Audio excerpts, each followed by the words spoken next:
श्री शाम भक्तों, कार्तिक का पावन महीना चल रहा है और इस पावन महीने में हम कुछ भी स्नान, दान, कथा, श्रवण, भागवत कुछ भी करते हैं उसका हमें करोड़ों गुना फल होकर के हमारे जीवन में वापसी लौटता है और हमें फल की, शुभ फल की प्राप्ति होती है।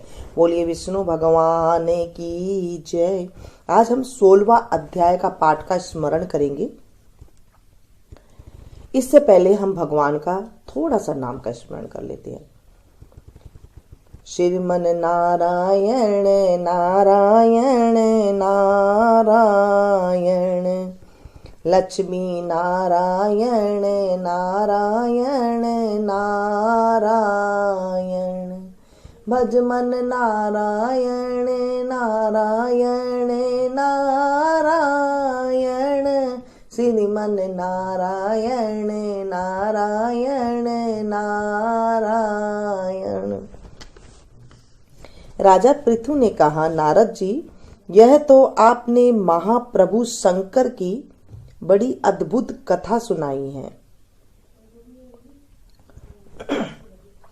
कृपा कर आप अब यह बतलाइए कि उस समय राहु उस पुरुष से छूटकर कहां गया।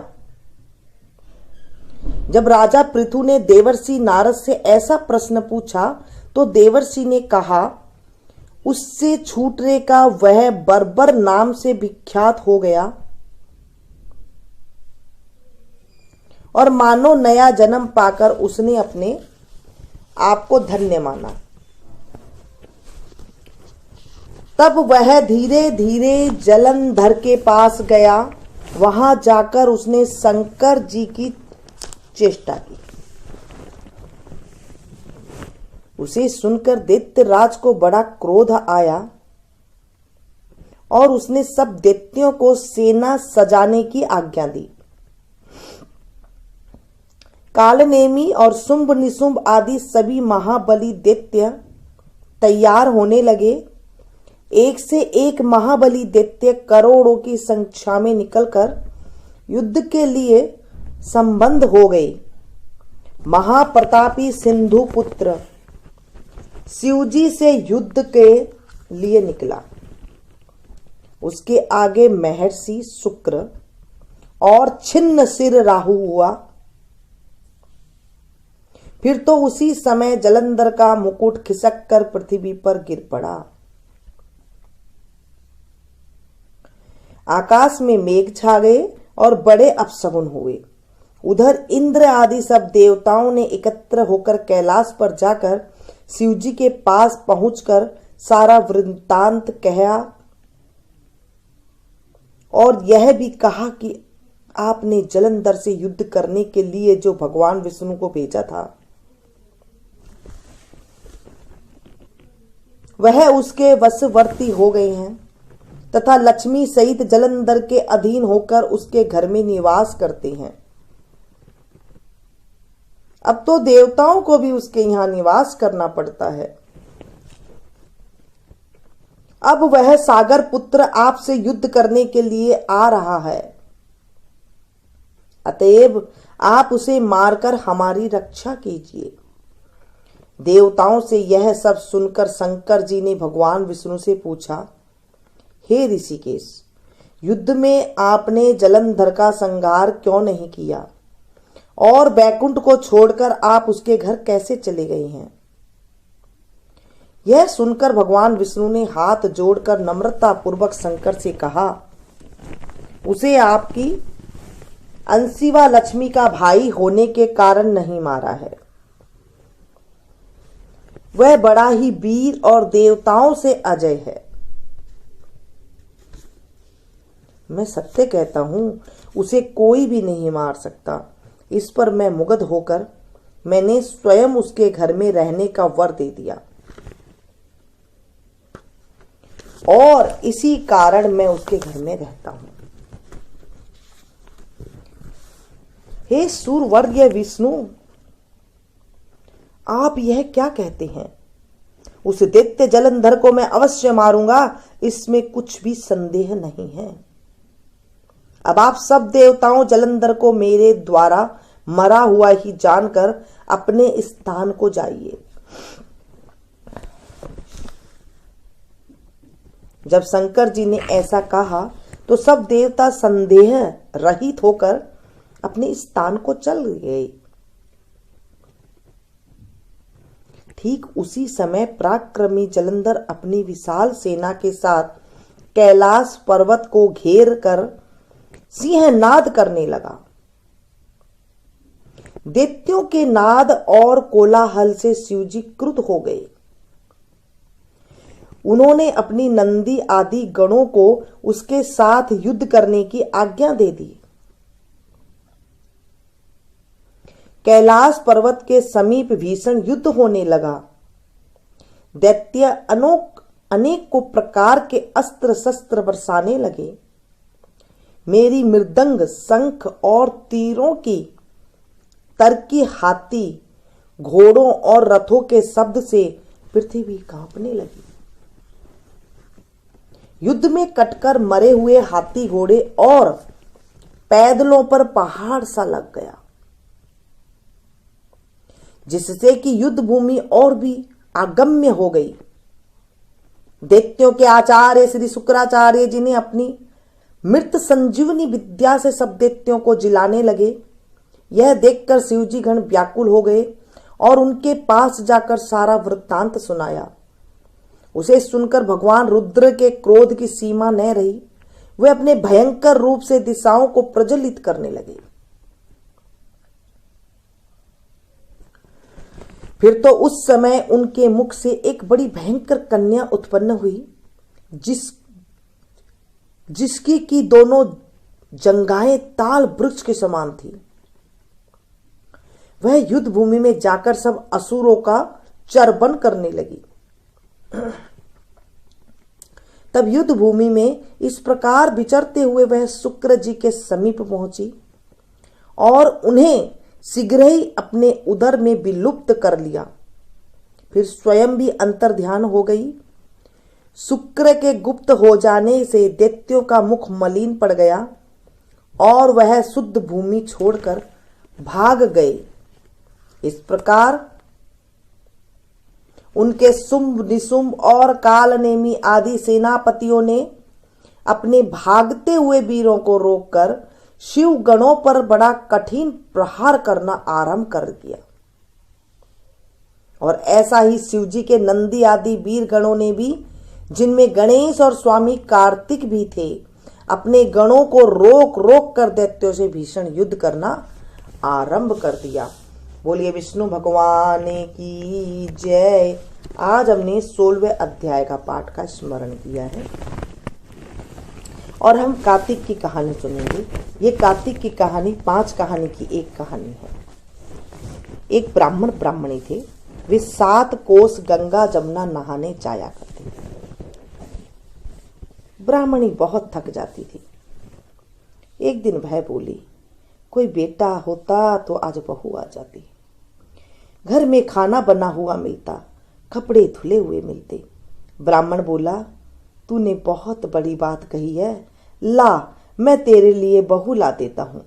एक पोटली आटा की बांध दे, उसमें थोड़ी सी सोने की मोहर असरफियां डाल दे। उसने पोटली बांध दी। ब्राह्मण पोटली लेकर चल दिया। कुछ दूर पर जमुना जी के किनारे लड़कियां अपने अपने मिट्टी का घर बनाकर खेल रही थी। सारी लड़कियों ने अपने घर तोड़ दिया। उनमें से एक लड़की थी जिसने कहा, मैं तो अपना घर नहीं बिगाड़ती भाई, मैं तो नहीं तोड़ूंगी, मुझे तो यह घर रहने के लिए चाहिएगा। ब्राह्मण ने देखा कि ये लड़की तो बहुत समझदार है। ब्राह्मण के मन भा गई। वह अपने मन में सोचने लगा कि यह समझदार लड़की के घर जाना चाहिए और वह उसके पीछे पीछे हो लिया।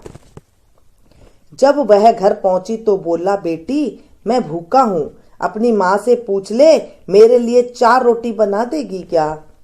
कार्तिक का महीना है, मैं किसी के घर की रोटी नहीं खाता हूँ। मेरे पास यह आटा है, अपनी माँ को दे दे और अपनी माँ से कह दे कि आटा छान लेगी। अच्छी बात है बाबा, कहकर उसने अपनी माँ से कहा, माँ बाहर बाबा बैठा है, उसकी रोटी बना दो। और आटा छान लेना। उसने आटा छाना तो उसमें से मोहर असरफी निकली। वह बोली, जिसके आटे में इतनी मोहर असरफी है तो उसके घर में न जाने कितनी होगी। जब बाबा रोटी खाने बैठा तो लड़की की माँ बोली, बाबा तुम लड़के की सगाई करने जा रहे हो? बाबा कहने लगा, मेरा लड़का तो काशी जी पढ़ने गया हुआ है, उसके लिए लड़की ढूंढने जा रहा हूं, उसकी सगाई करने जा रहा हूं।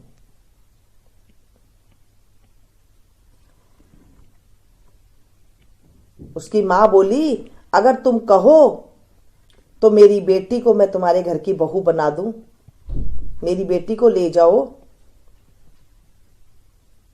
बाबा कहने लगा, मेरा लड़का तो काशी जी पढ़ने गया हुआ है, मैं उसका तो खांड के कटोरे से जो है तुम्हारी लड़की का ब्याह कर लेके जाऊंगा।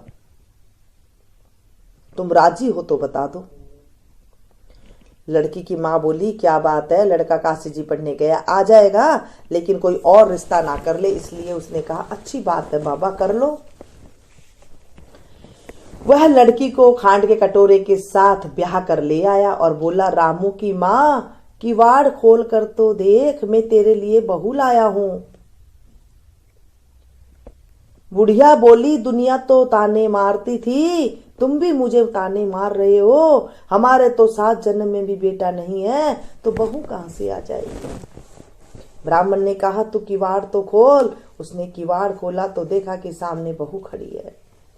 सास ने आदर सत्कार से बहू को अंदर ले आई। जब बूढ़े बुढ़िया नहाते जाते तो बहू सारा काम किया करती थी, खाना बनाती और कपड़े धोती, रात को उसके पांव दबाती। इसी तरह से बहुत समय निकल गया।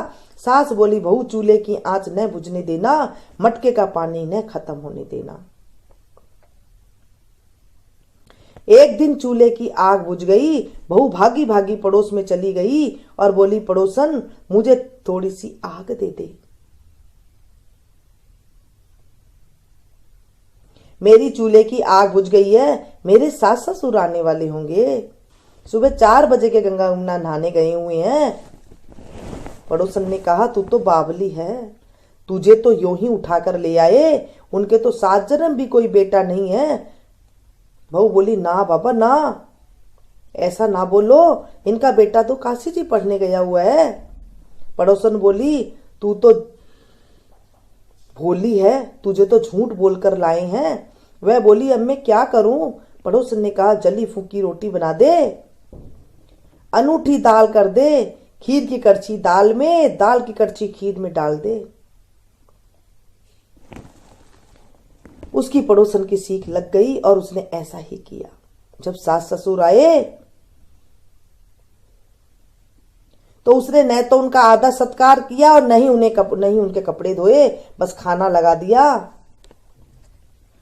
सास बोली, बहू ये क्या है, ये तो जली फूकी रोटी है, अनूठी दाल है जिसमें नमक कुछ भी नहीं है। बहू बोली, यही खा लो सासू जी, तुम एक दिन खा लोगे तो कुछ नहीं होगा, मुझे तो जीवन भर ही अनूठी रहना है। सासू बोली, बहू को तो आज पड़ोसन की सीख लग गई, वह रात को सो गई। बहू सुबह भागी भागी पड़ोसन में गई और बोली, मैं क्या करूं। पड़ोसन बोली, 7 कोठों की चाबी मांग ले।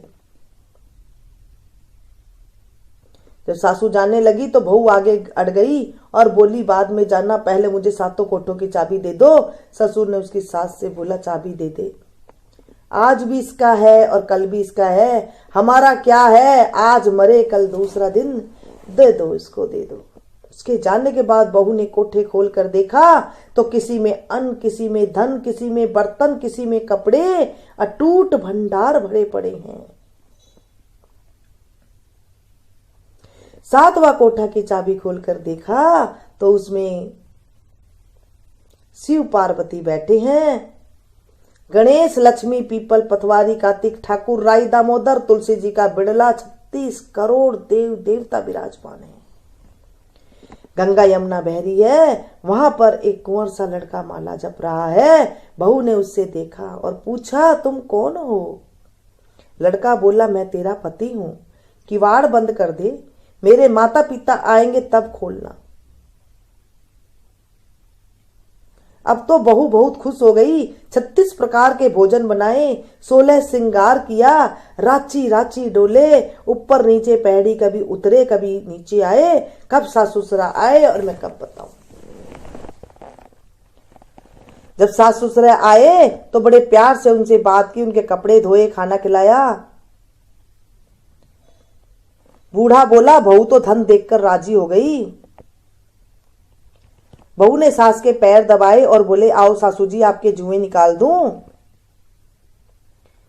जुए निकालती जाए और कहती जाए माँ जी तुम इतनी दूर 12 कोस गंगा जमुना नहाने जाती हो, थक जाती हो, तुम घर में ही नहा लिया करो।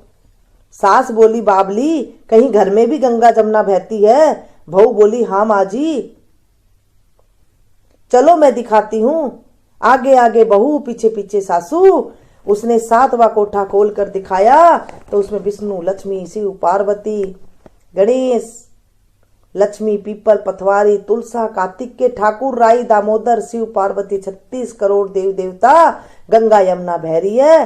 तिलक लगाए चौकी पर एक बैठा लड़का माला जप रहा है। माँ बोली बेटा तू कौन है? वह बोला माँ मैं तो तेरा ही बेटा हूँ। बुढ़िया ने पूछा तू कहाँ से आया है? लड़के ने कहा मुझे तो कार्तिक देवता ने भेजा है। माँ बोली बेटा ये दुनिया क्या जानेगी, मेरे तो 7 जन्म भी बेटा नहीं था। क्या जानेगा मेरा घर का धनी, क्या जानेगी मेरी दौरानी जेठानी, क्या जानेगी मेरी अगड़ बगड़ की पड़ोसन कि तू मेरा बेटा है। उसने पंडित से पूछा तो पंडित बोला बहू बेटा खड़े हो जाए इस पार, बुढ़िया खड़ी हो जाए उस पार, लोहे की आंगी पहना दे, छाती में से दूध की धार निकले, बेटे की दाढ़ी मूंछ भीगे, पवन पानी से गठजोड़ा बंधे, तो सब जाने की वह बुढ़िया का बेटा है। उसने ऐसा ही किया। नदी के इस पार बेटा खड़ा हो गया, उस पर मां खड़ी हो गई।